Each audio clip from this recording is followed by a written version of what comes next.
Բարի երեկո, սիրելի հայրենակիցներ, դուք դիտում եք Բևերի երիտասարդական փոդքասթի հերթական թողարկումը։ Այսօր տաղավարում կզրուցենք Վալերի Օչինյանի հետ, Բևերի աջակից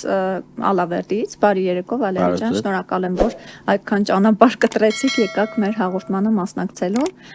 Եվ ինչ տրամադրություններ են Ալավերդիում, ինչ են խոսում մեր հայրենակիցները այս իրավիճակի հետ կապված։ Օրինակ, ես Կիրակի օրը Գյումրիում էի, բավականին ընդդիմադիր տրամադրություններ էին, հաշվի առնելով նաև 7 վերքը գրավելու Նիկոլենց այդ արշավը եւ այլն։ Հաշվի առնելով, որ դեռևս Փաշինյանը իր անձնակազմում մեր քաղաքի գործող եկեղեցիների դեմ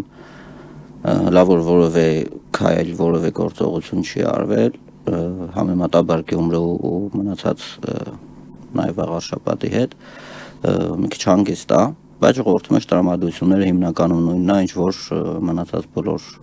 քաղաքներում, համայնքներում։ Ինչ են ասում այս արշավը, որ իրականացվում է հակաեկեղեցական, բայց ներկայացվում է որպես եկեղեցին մաքրելու, սրբագործելու փորձեր, ինչ են ասում, հավատում են, թե այնուամենայնիվ ժողովուրդը հասկանում է, որ սա կոնկրետ թուրքական ծրագիր է, որը Փաշինյանը իրականացնում է շատ լավ ձևով։ Հիմնականում երկու կարծիք է շրջանառվում, այն մարդիկ, ովքեր որ Փաշինյանի կողմնակիցներն են, կամ կողմնակից չեն, բայց ինչ-ինչ պատճառներով փորձում են կողմնակից երևալ, այդ մարդիկ հիմնականում ինչ-որ պատճառաբանություններ են գտնում արդարացնելու այդ ամեն ինչը, իսկ նրանք, ովքեր որ անկախ են, չեզոք են կամ հականիկոլական են, այդ մարդիկ անկախ նրանից Նիկոլենք ինչ քաղաքականություն կտանեն, հակառակ ձևաչափերն են ուզում առաջ տանեն, հիմնականում այդ տրամադրությունները երևի, բայց որ մեր տարածաշրջանում, Թումանյանի շրջանում տենց հստակ կոնկրետ տենց ակտիվ գործողություններ չկա, առայժմ այդպես է, բայց հատկապես իսկական առաքելական եկեղեցու հետևորդների, քահանաների մոտ հակա եկեղեցական այս արշավները շատ խիստ քննադատվում ու դատապարտվում են։ Եվ այս առումով Շիրակի մարզում շատ մի աննախադեպ բան տեղի ունեցավ, որ հոգևոր դասը Շիրակի թեմի հրաժարվեց մասնակցել այդ շոուին, միջոցառմանը, կեղծ պատարագին, ոչ մի հոգևորական, ոչ մի սպասավոր եկեղեցու այդ գործընթացի մասնակիցը չեղավ, անգամ եկեղեցուց դուրս եկան մոմավաճառները եւ այդ օրը, երբ որ ես մտա Սուրբ Յոթվերքի եկեղեցի, մոմ չկար վառված ընդհանրապես, դատարկություն էր, կարծեք թե մարդիկ կային, լեփլեցուն էր, բայց դատարկություն էր եկեղեցում եւ տպավորությունը այնպիսին էր, որ այդ մարդիկ ամենևին էլ պատարագի մասնակից չէին, ուղղակի դրսում ցուրտ էր, անձրևա ծնախառն անձրև էր, մարդիկ ներսում ուղղակի միմյանց հետ զրուցում էին եւ երևի միայն Փաշինյանի թիմն էր, որ այդ առաջին շարքում կանգնած Կճոյանների եւ այլնի հետ կեղծ պատարագի էր մասնակցում, չգիտեմ, օրինակ, արդյոք եթե անգամ կան ուղևորվեն լորի, իրենց կհաջողվի գտնել պատարագիչներ եւ այլն, որովհետեւ այս ռեժիմը այնպես է գործում, որ կոմպրոմատներով չեն էլ թաքցնում, ԱԱԾ-ի միջոցով գնում են, խոսում են հոգևորականների մարդկանց հետ։ Եթե գան հասնեն օրինակ Ալավերդի եկեղեցու նման վերաբերմունք ստանան եկեղեցու կողմից ինչ որ Սուրբ Յոթվերք եկեղեցու, եթե չգտնեն պատարագիչ, իրանց հետ բերած կունենան։ Այո, ունեն։ Միանշանակ իրանք այդ ամեն ինչը նախապես պլանավորում են, միջև այցելելը տվյալ տարածաշրջանի իրենց համակիրների միջոցով միանշանակ ճշտում նոր են գնում։ Չեմ կարծում, որ նման խնդիր կունենա, իսկ ինչ վերաբերում է դատարկությանը եկեղեցին ցավոք սրտի սարքել են էլի իրանց քաղաքական PR-ի ցուցադրությունների մի առարկա, որը որ երևի են անթույլատրելի գագաթնակետներ, որովհետև եկեղեցին այն կառույցն է, որ չի կարելի ձեռք տալ եկեղեցուն, անգամ եթե որոշ հոգևորականների կապ չունի ինչ աստիճանի հոգևորականների հետ անձնական խնդիրներ ունեն կամ ինչ որ կոմպրոմատներ ունեն նույնիսկ եթե հակաեկեղեցական գործունեություն են ծավալել, այդ ամեն ինչը նույնիսկ հանրայնացնելն է սխալ, իմ կարծիքն եմ ասում, եթե ենթադրենք Ի վերջո բոլորս էլ գիտենք, որ խնդիրներ կան, չէ՞, խնդիրներ կան, բայց քանի որ դա պետության մի սիմվոլ է, խորհրդանիշ է, չի կարելի դրա մասին բարձրաձայնել, ամբողջ աշխարհի դեմից ցույց տնել, ու հատկապես հետաքրքիր այն փաստը, որ երբ կովկասյան մուսուլմանների ինչ որ տենց առաջնորդ հստակ չեմ կարող ասելով էր, որ հայտարարել էր, որ Փաշազադեն առաքելական Հայաստանի առաքելական եկեղեցին վտանգ է ներկայացնում մուսուլմանների համար, դրանից հետո հիմնական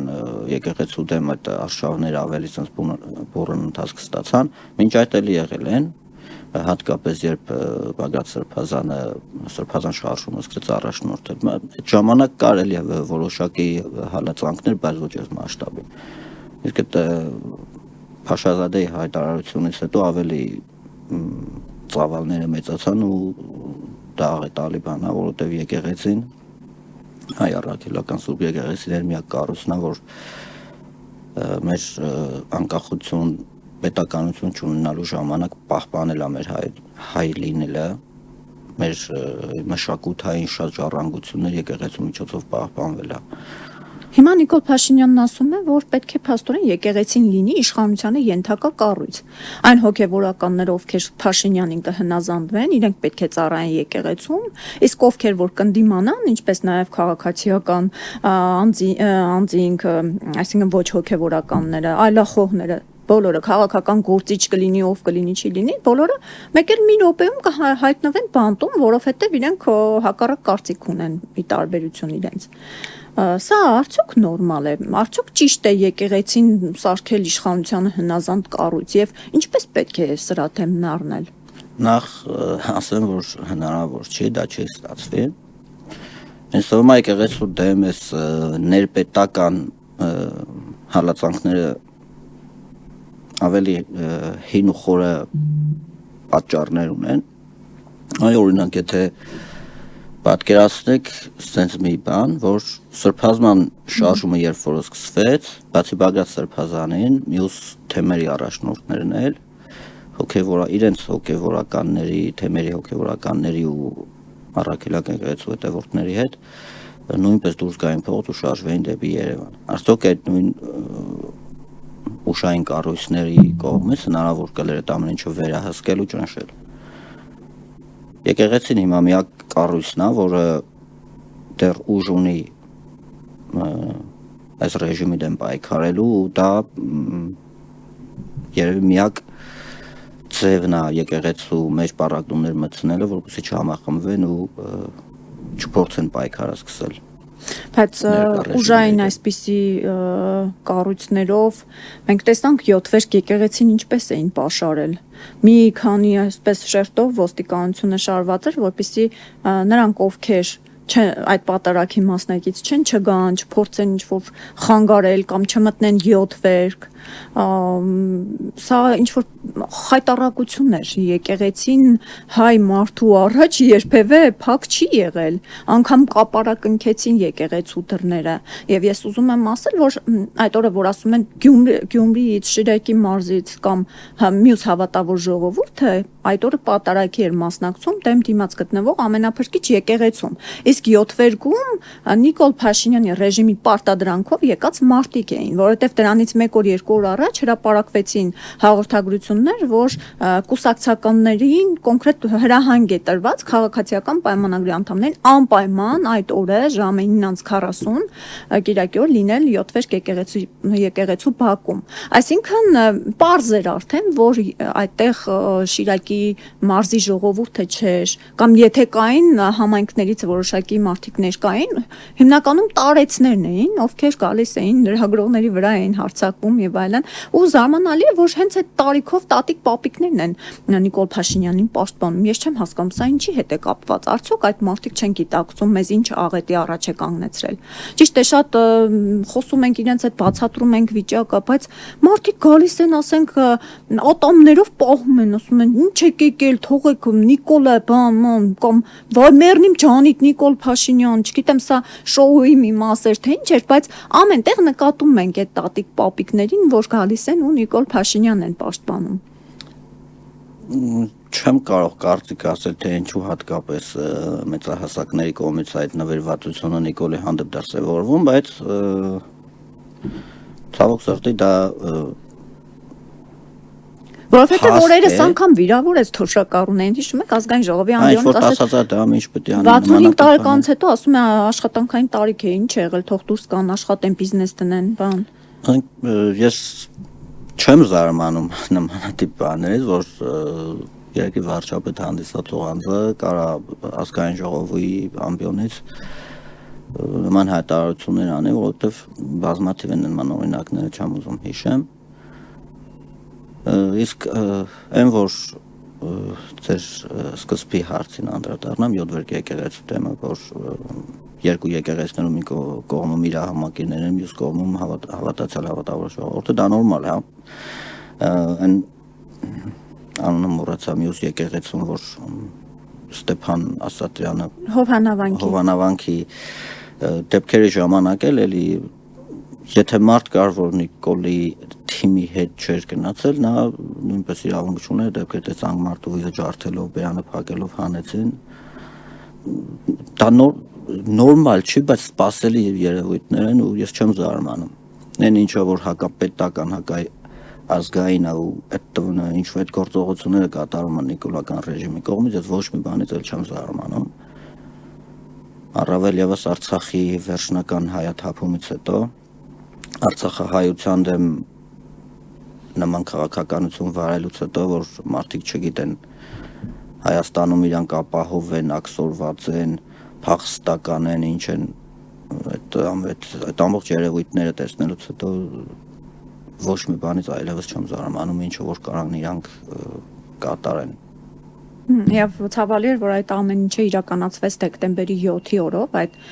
88-ի երկրաշարժի հիշատակը հարգելու փոխարեն եկան պառակտում մցրեցին եւ այդ պառակտման գործընթացը գնալով խորանում է երկրում։ Սա արդյոք ինչ որ լավ տեղ կտանի։ Իհարկե լավ տեղ չի տանի, ասենք այդ հենց որ դեկտեմբերի 7-ին արվեց, այդպես սիմվոլիկ օրերով պայմանավորված շատ դեպքեր եմ հիշում, օրինակ Մոնթեի ծննդի օրը ֆեստիվալներ են անում, Արցախի հայթափման օր, ասենք այն օրերը, որ մեզ համար պետական, պատմական, մշակութային եւ այլ ժառանգություն ունեցող օրեր են ու հատկանշական բաներ են, իրանք կարան Սնուկ Դոգ, չգիտեմ ինչեր հրավիրեն, ոչ ազգային արժեք պարունակող միջոցառումներ կազմակերպեն։ Կոնկրետ սիմվոլիկ օրերը հիմնականում դա էլ շեղելու միջոց է։ Արցախի պատերազմից հետո միջև ամբողջովին հայաթափումը Ունեք հիշում եմ, որ Մարտունու շրջանը էլի նոյեմբերի 25-ին պիտի հայերը թողային դուրս գային։ Սիմվոլիկ օրերի վրա շեշտել սիրում են նաև մեր թշնամիները ու որոշակի զուգահեռներ ես նկատում եմ, որ այսօրվա տարվող քաղաքականությունը նույնպես որոշակի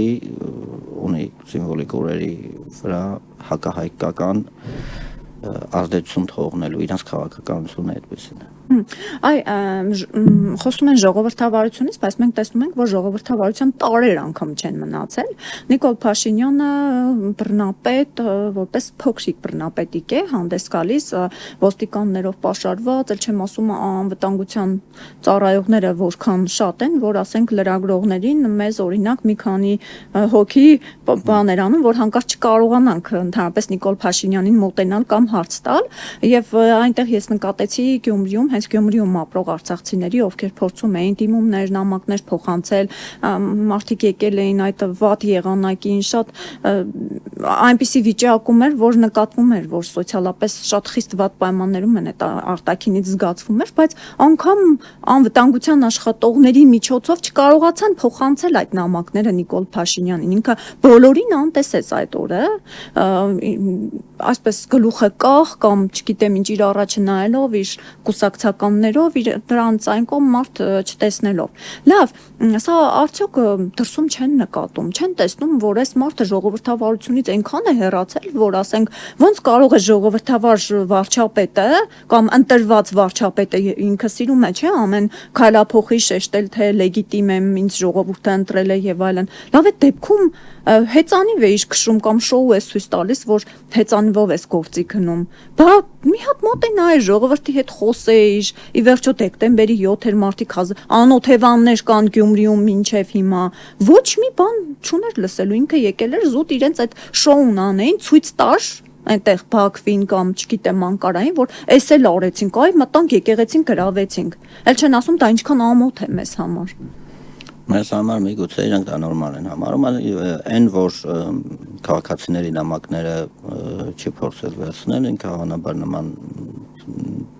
այն պատճառով որ ինքը նման նպատակով չէր եկել այդ նշած շոուի համար էր եկել ցույց տալու համար որ ինքը ավելի ուժեղ է քան առաքելական եկեղեցին ու կարող է անել այն ինչ որ ինքը ծրագրել է որ անի պետք է անի իսկ այն որ քաղաքացիներից նամակներ չի վերցնում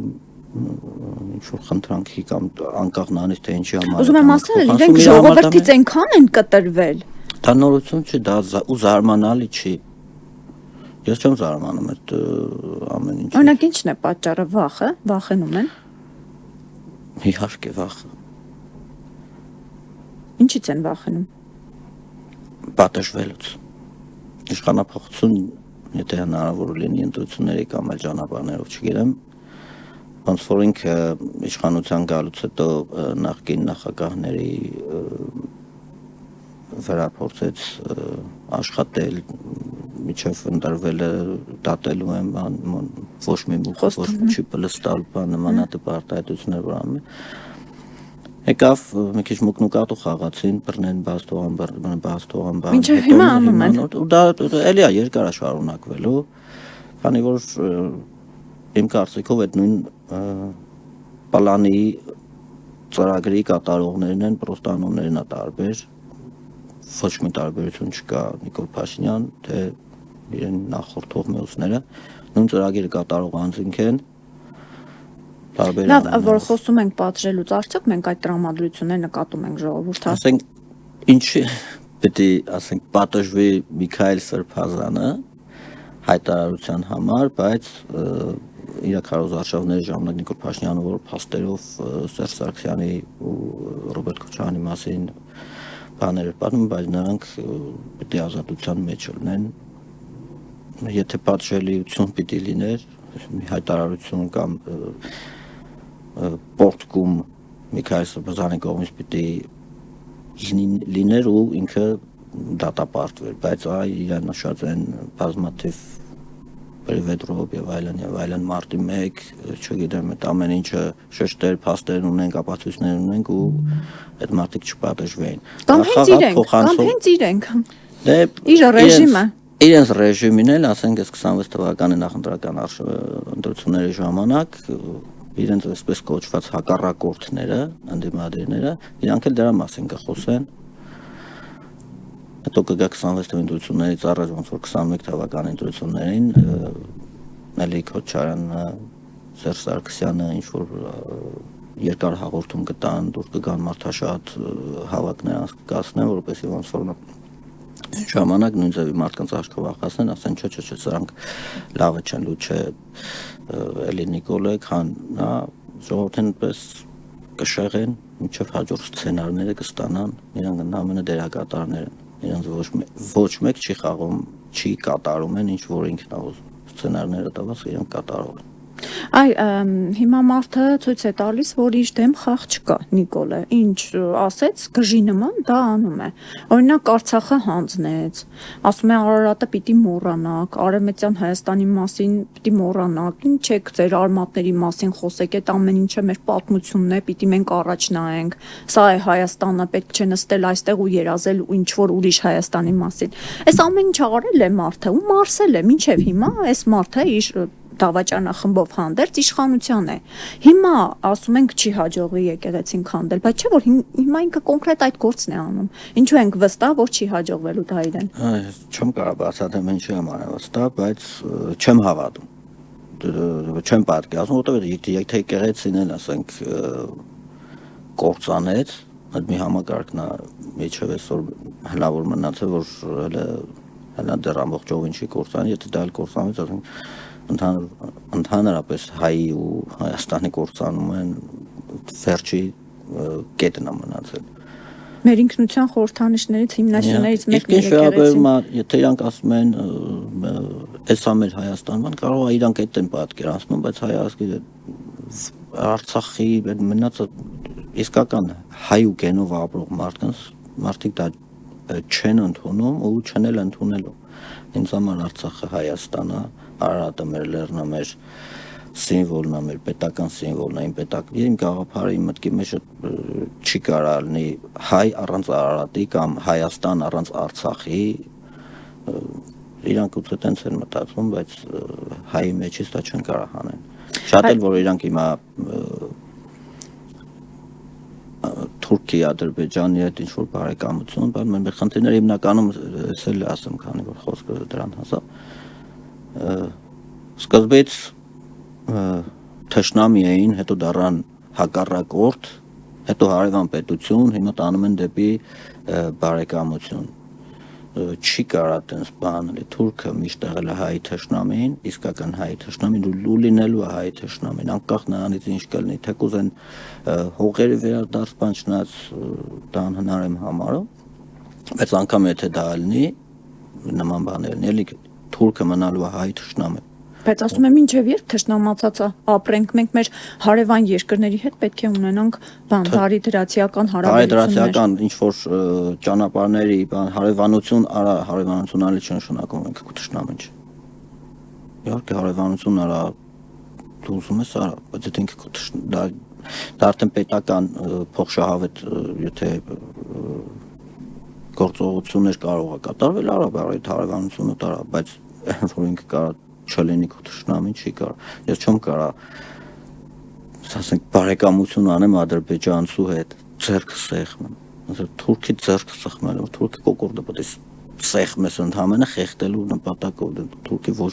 ձեռքով չի կարելի թուրքի ձեռքը։ Դե ասում են որտեվ արդեն խաղաղություն է։ Իրանք ուզում են եթե ադարերով թշնամություն անենք, այս տարածքն էլ կկորցնենք, որը իրանք համար էս ամեն ինչը, էս պատերազմները, այսքան երեխեքի սողվելան հետ կորածների հետ ամեն ինչը իրանց համար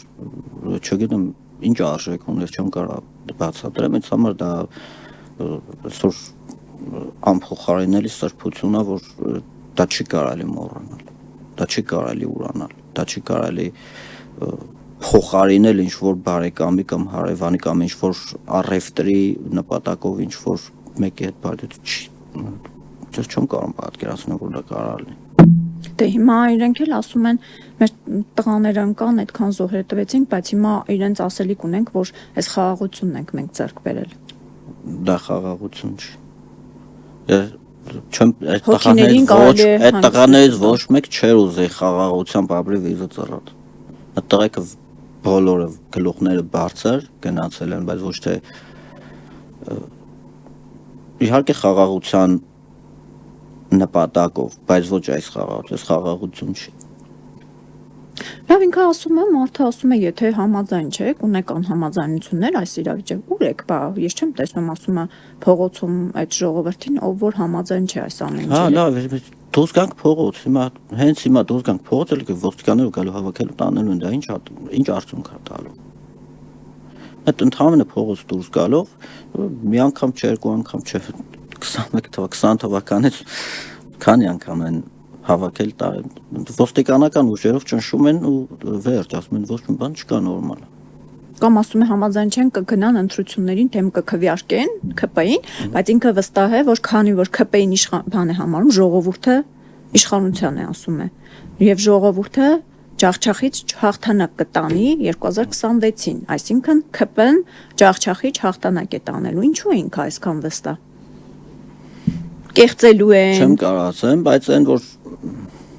գիտեք երբ որ ցանկացած խաղ խաղացող շաշկի, երբ որ ես ու դուք սկսենք շաշկի խաղալ, ամեն մեկս էլ մեր մեջ վստահ ենք, որ պետք է հաղթենք։ Այդ նպատակով ենք խաղում, չէ՞։ Նույնն էլ Չէ, բայց իշխանությունը իրեն ձեռքին է, վարչական ռեսուրսներն իրեն ձեռքին է, լավ կեղծիքներով կարելի է հաղթել։ Իհարկե կարելի է, կարող են անել, բայց չեմ կարծում, որ մեր ժողովուրդը նորից կընտրի իրան, եթե դրի չեմ կարող բնութագրեմ դա ինչ նշանակում ասեմ։ Լավ, 18 թվականին խաղաղությունն է ընտրելու, Նիկոլենց ընտրելով ընտրելու է խաղաղությունը, անվտանգությունը։ Խաղաղություն չի։ Գիտեք, խաղաղությունը այն քանի դեռ ինչ պահանջում են հալու հնազանդ, հիմա ես ձեր հեռախոսը որ վեր ասեմ տվեք ինձ, դա ինձ պետք է։ Եթե դուք պետք է տաք, ես դա չեմ խլի։ Ոչ մի կողմնակի ազդեցություն չեմ բանեցնի, որ կամ զենքով չեք վերցնի, հանգիստ կվերցնեք։ Կվերցնեմ այնքան ժամանակ, միջև որ ասեք չէ։ Այն ժամանակ կվախացնեմ, նոր կվերցնեմ։ Քանի խելոք տալիս կվերցնեմ, թե չէ որ։ Այդ ամեն ինչը արվում է իշխանություն պահելու համար։ Միանշանակ։ Իսկ կան նախընտրական տրամադրություններ օրինակ Լոռու մարզում։ Չեմ նկատել։ Ժողովուրդը խոսում է, որտեվ իրենք մի քանի ամիս են նախընտրական քարոզարշավի մեջ են։ Իրանք մի քանի ամիս չէ, իրանք նախորդ ընտրություններից հետո արդեն սկսել են հաջորդի նախապատրաստական աշխատանքներն, չէ որ նոր են սկսել, պրոստը փուլարփուլ հասնում են։ Դե ասֆալտ են արել, դպրոց են սարքել, նախակրթարան են սարքել, այս համայնքներում, գյուղերում շատ ոգևորիչ բան է ժողովրդի համար։ Կատարել են ասֆալտապատման աշխատանքներ, շատ են կատարել, նույն տեղը 3, 4, 5, 6 անգամ արդեն նորից անում են։ Մարդիկ գործ ունեն այդ բանվորները։ Ու դրանով փաստորեն ձայն պիտի ստանան։ Ցավալի է, չէ՞ որ այսօր առաջին պլանում ժողովրդի համար փողոցն է, դպրոցը, նախակրթարանը, որ երեխեքը հազիվ կգնան նախակրթարան, բայց ոչինչ, որ վաղը մյուս օրը անվտանգություն չունենք, չենք ունենա, այդ մասին մտածող չկա։ Գիտեք, այդ ամեն ինչ պատճառը մեր ժողովրդի մի թերուսությունն է ու նյութապաշտությունը։ Երբ որ կրթությունը լինի բավականին ճիշտ մակարդակի վրա, ոչ թե օրինակ են մեր տարիքայինները մի քիչ ավելի ռեալ ինֆորմացիա դպրոցից կարողացել ենք ստանալ, այսօր ինչ է կատարվում։ Մաշտոց են հանում, չգիտեմ, Թումանյան են հանում, հիմա ավելի վատ է։ Մեր ժամանակ մենք գոնե կարողանում էինք հետաքրքրություն կար գրքի հանդեպ, չգիտեմ ինչ որ ազգային հերոսի հանդեպ։ Մեր ժամանակ նշտերի մասին դպրոցում մի պարաբերություն եմ հիշում, կարծեմ 7-րդ դասարանում, ընդհանրապես պարաբերություն էր պատմության դասագրքում գրած, ու ինձ հետաքրքիր էր ով է նշտերը, ես օրինակ սկսեցի ուսումնասիրել։ Հիմա դա էլ չկա, արդեն ժողովուրդը մեր երեխեքը դպրոցից որ պետք է իրենց պատմության մասին, իրենց ինքնության մասին ինֆորմացիա ստանան, ինչ որ առավել կարևոր է, դրա մասին ինֆորմացիա չունեն։ Հետո այս տեխնոլոգիական զարգացումների շնորհիվ մի քիչ հետաքրքրություններ ավելի շատացել երեխեքի մոտ, քան մեր խաղեր, չգիտեմ, դասովորել հեռախոսով, բան մենք տենց չէինք, այս գրադարան վազենք, մեկից ինչ որ բան հարցնում։ Հիմա համացանցում ամեն ինչ կա, միանգամից գտնում են։ Հա, բայց դա չեմ մտածում, որ դա կրթում է։ Բայց ի տարբերություն մեզ թշնամին գործում է եւ հանրակրթական դպրոցներում օրինակ տալիս են թեմատիկ շարադրություն Արևմտյան Ադրբեջանի զարգացումը։ Ինչպես են տեսնում։ Այ խնդիրը դրանից է գալի, որ կրթությունը ճիշտ ուղով վրա չի։ Մարդիկ դա երկու փուլի հիմիկվանը մեր կրթությանը ու մեզնից առաջը։ Ոնց է եղել։ Մենք երբ որ դպրոցական էինք, դպրոց էինք գնում, մեզ մենակ բարեկամ Ռուսաստան էին ասում ու թշնամի հիմնականում պատմական վեպեր բան ինչքան կարդում ենք, մենակ պարսկական լուծ, պարսկական պատերազմներ ոչ միտեղ ոչ մի գրքում չենք հանդիպում, ասենք թուրք-հայկական պատերազմներ, թուրքերի կատարած ինչ-որ մենակ մի գիրք եմ հիշում, ինձ բախտով է գիրքը Գևորգ Չաուշի մասին, որ հակաթուրքական բաներ կար մեջը։ Դե հիմա առավել եւս չի լինի։ Ինչ են թուրքը մեր թշնամի, էլի, ասենք երբ որ մեր հայաթում, մեր տանը, մեր տատիկ պապիկները թուրքից բողոքում են, բայց այս գրքերում մենակ պարսիկների մասին է խոսում։ Որովհետեւ այդ սովետական տարիներին, քանի որ ռուս-թուրքական սիրախաղերը պիտի ցույց տրվեր ու հակաթուրքական տրամադրություններ պետք է չլինեին, մենակ բարձկականն էր։ Հիմա էլ հակառակը բարեկամություն են խաղում, եղբայրություն են ուզում անեն, չգիտեմ ինչ են ուզում անեն, որովհետև դա վերևից իրանց ղեկավարողների կողմից այդ ծրագիրն են, որ դպրոցում այսպեսին պետք է լինի, ծրագրերը այդպես պետք է լինի։ Վերջերս կարծեմ սեպտեմբերին էր, որ ուսուցիչը հրաժարվել էր պատմության դասագրքով դասավանդել։ Նման համարձակ ուսուցիչներ եթե ունենանք մի քանի տեղ բան օրինակներ շատ լինեն, միգուցե ոչ թե մի քանիսը պիտի լինի, ինձ թվում է բոլորը։ Վերջը մեր պատմությունն է, չէ՞, ինչպես է հնարավոր։ Վախի ազդեցությունը դպրոցից գործից կհանենք այն բարեկամը դենսեցին, որը որ ունեք ծառայում շատ խնդիրներ կունենանք։ Նմանատիպ հարցերով մարդկանց ճնշում են, մարդիկ վախենում լռում են։ Դե փաստորեն ստացվում է փողոցով միայն իրեն էր կարելի գալ իշխանության, չնայած դա կազմակերպված էր, բայց ինչ դեպքում նորմալ էր, հիմա փողոցային ցանկացած շարժում հեշտությամբ ոստիկանությամբ ավելի է ճնշում, որովհետև ամեն օր մի ինչ-որ ոստիկանական կառույց է, չէ՞, ստեղծվում, ոստիկանությանը ավելի շատ բան են, չէ՞, մեքենաները որ նայում ես, ինչ մեքենաներով են համալրել, ինչ մեքենաներ են այսօր քշում, պարեկները եւ այլն, ու բանակի հետ եթե համեմատենք, ինչ վիճակ է, բանակի ծախսերն են կրճատում, հակառակը ռազմական ծախսերը կրճատում են։ Ու մի բան է անում, իրեն է ճղում, թե արտաքին պարտք ենք վերցրել, որ զենք գնենք, եկեք կտանենք զենքը ցույց կտանք, չգիտեմ ինչ եւ այլն։ Այս ամեն ինչը ուղղակի ծիծաղելի է ու ստացվում է, պիտի ժողովուրդը գնա ընտրի։ Ընտրություններն էլ կարող են շատ հեշտությամբ կեղծել, իսկ ովքեր դուրս կգան ցանկացած շարժում ուժով կճնշվի։ Իհարկե դա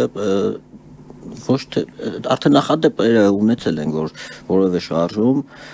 որ հակա ռեժիմի գործել է, որը հնարավոր է, որ ինչ-որ արդյունքների հասներ, ճնշվել է միանշանակ, նույնը եթե էլի սկսվի, էլի կճնշվի, քանի ոստիկանական ուժերի կողմից, բայց մի բան էլ ասեմ, ասենք net չէ, որ մեր ոստիկանները լրիվ տենց հալու հնազանդ սպասում են որևէ մի պետական հակահայկական անձի ծառայությանը վերաբերվող հրամանի սպասեն, որ գնան կատարեն, իրանց մեջ է շատ ազնիվ տղեկ կան, որ պարզապես քայլերի չեն գնում կամ ընդհանրապես իրանց վերադասից մի հատ լավ հրամանի են սպասում, որ կատարեն։ Ոստիկանները մեր հավաքների ժամանակ եթե դեռ մենք ամառական համաչում են դեմքերն էին փակում, որ չերևան բան, նայած չէ, որ ասում ենք ոստիկան ու վերջ բոլորը սրիկային։ Սրիկաները իրենց հրաման տվողներն են վերևից, որ պիտի կատարեն, հրաման է տալիս են նրա համար, որովհետև այսօր իրանց շահից է բխում, իրանք պաշտոն ունեն, ցանկանում են շարունակեն ունենալ այդ պաշտոնները չէ, ուզեի այդ ոստիկանության հանդեպ տենց շատ մեր ժողովուրդը բացասակ տրամադրվի, որովհետև դա ոչ թե փողոցում որ մենք հանդիպում ենք այն ոստիկաններն են այդ ամեն ինչ խառնող, այլ վերևից իրանց հրաման տվողները։ Դե եթե մի քանի անգամ այդ հրամանները չկատարվեն, բայց մասշտաբային, ապա փոփոխություն կլինի, որովհետև այսօր մեր ցույցերի ժամանակ էլ է եղել շատ հանգիստ սիրալիր մեր հետ խոսացող ոստիկանը, հաջորդ օրը մեր աջակիցներին այդ թվում եւ ինձ լավ բռնությամբ քաշքշեցին եւ բան այցն, այսինքն իրենք այդ պահին, եթե այդպես է պետք, շատ սիրալիր են, հետո այսպես մեջերը կմտնի մի բան, որ իրենք չեն էլ նայի, ով է, կին է, երեխա է եւ այլն, բոլորի նկատմամբ ուժ են կիրառում։ Հատկապես ապրիլի 24-ի օրը։ Եվ քանի որ հիմա արդեն ամփոփում ենք մեր զրույցը, ես ուզում եմ հասկանամ ձեր կարծիքով ինչպես կլինի լուծումը, որը կլինի այն կարմիր գիծը մեր ժողովրդի համար, որ այսպես մենք ոչ թե կսկսենք հատվածաբար պայքարել, այլ միահամուռ ոտքի կանգնել ու արդեն Նիկոլ Փաշինյանը խոսելու տեղ չի ունենա, թե այդքան մարդ չկա, ընդամենը 50,000 է, 20,000 է եւ այլն, եւ դա արդեն նաեւ դրսից կտեսնեն ու կհասկանան, որ այս մարդը վերջ էլ ժողովրդի աջակցությունը չի վայելում։ Ինչքան պիտի մենք պահենք այս մարդու իշխանությունը, որովհետեւ այս պահի դրությամբ բոլոր ուժային դրսի կենտրոնները կլինի Վաշինգտոն, կլինի Կրեմլ, Անկարա, Բաքու եւ այլն կամ եվրոպական երկրները փաստացի Նիկոլ Փաշինյանը դրանց բոլորի աջակցությունն ունի, դրա համար էլ այսպես ինչպես պետք է գործում է էլի ներսում, իր դեմ խաղ չկա, ամեն ինչ անում է։ Եկեղեցի կլինի, չգիտեմ ինչ կլինի։ Դա ամեն ինչ ընդհանրապես մեր ժողովրդի գիտակցական աստիճանի բարձրացումը պետք է լինի, քանի որ փորձերը ցույց են տվել, որ փողոցային պայքարով պարզապես ճնշվում այդ ամեն ինչը ուժային կառույցների կողմից։ Հուսանք, որ ընտրությունների ժամանակ 26 թվականի ազգային մտածելակերպ ունեցող ուժերի մեջ համախմբում գոնե կլինի թեկուզ տարբեր կարծիքներ ունեն, տարբեր կուսակցական նպատակներ ունեն, բոլորի համար պետք է մեկ կերխնդիր դնեն Նիկոլ Փաշինյանի հեռացման ու համախմբվեն դաշինքով կամ չգիտեմ ինչպես ժողովրդի հետ ճիշտ աշխատեն, բացատրեն, թե որտեղից սկսվեց ու որտեղ ենք հասել Նիկոլ Փաշինյանի կառավարման ժամանակ ու ընտրությունների միջոցով փորձեն։ Ես չեմ կարծում, թե ընտրություններով հնարավոր կլինի, որտեղ փողի պայքար է ընտրությունները։ Եթե մեր փող ունեցար, աչքի կընկնես, ռեսուրսները քո ձեռքն է։ Սուր Հայաստանում կան բազմաթիվ հայրենասեր մարդիկ, որ քաղաքականության մեջ էլ կան ու կարող են գոնե այս մի հարցում գոնե պիտի ինձ թվում է համախմբում լինի, առանձին ոչ մի ուժ չկարողացավ, շատերը փորձեցին, չկարողացան, նույնիսկ Բևերը չկարողացավ իր նվիրված Ուղղակի Նիկոլ Փաշինյանը ընտրություններով իշխանություն չի հանձնի, իսկ որտեղ էլ որ ընտրություններով հաղթել են, ունի Գյումրիում ընդդիմությունը կամ ասենք Փարաքարում, ինչ տեղի ունեցավ, ինչ դեպքեր տեղի ունեցավ, իրենք չեն մարսում այդ ամենը։ Դե համայնքային ընտրություններում, երբ որ իրենք պարտվում էին, բայց կառավարությունը էլի մնում էին իրանք։ Բայց եթե հիմնականում կառավարությունը փոխվի, ղեկավար կազմը փոխվի, այդ ժամանակ էլ իրանք լծակներ չեն ունենա, որ գործադրեն, ճաշեն կամ չգիտեմ, իրանք հիմնականում այդ իրանք լծակներն օգտագործելով են, որ կարողանում են ճնշեն ոստիկանական ու այլ ուժային կառույցների Դե հիմա այդ լծակները կօգտագործեն էլի 26 թվականին ու նորից կլինի։ Դա համար եմ ասում, թե մեր ժողովուրդը գիտակցի ինչ արվել այս վերջին 18 թվականից այս 7 տարիներին արդեն 8-26 թվականին գնի։ Եթե այդքան բանը գիտակցենք, ընտրությունների չենք հասնի, ինձ թվում է։ Քվյախցիկում հիշեմ, որ ոչ մեկ չի նկարում իրանց, ոչ մեկ չի տեսնում իրանց։ Իրանք են ու իրանց թղթի այդ քվյաթերթիկը իրանց խղճով պետք է ինտուիցիոն կատարեն, միգուցե մի արդյունք կարողանանք ապահովել։ Հուսանք, որ շուտով կազատվենք այս թշնամի ռեժիմից, որովհետև քանի սրանք կան, մենք ամեն օր կորուստների ենք բախվում։ Ոչ չէ, ամեն օր կորուստների ենք բախվում, օր քայլ առ քայլ գնում ենք դեպի պետականության կորուստ։ Շնորհակալ եմ այս զրույցի համար։ Շնորհակալ եմ հրավերի համար։ Շնորհակալություն նաև ձեզ, սիրելի հայրենակիցներ, մեր եթերը դիտելու համար չմոռանաք անպայման YouTube-ում դնել հավանումներ, լայքեր, այսինքն մեկնաբանություններ գրել եւ իհարկե տարածել այս եթերը ձեր սոցիալական ցանցերում։ Այսքանը առողջ եղեք։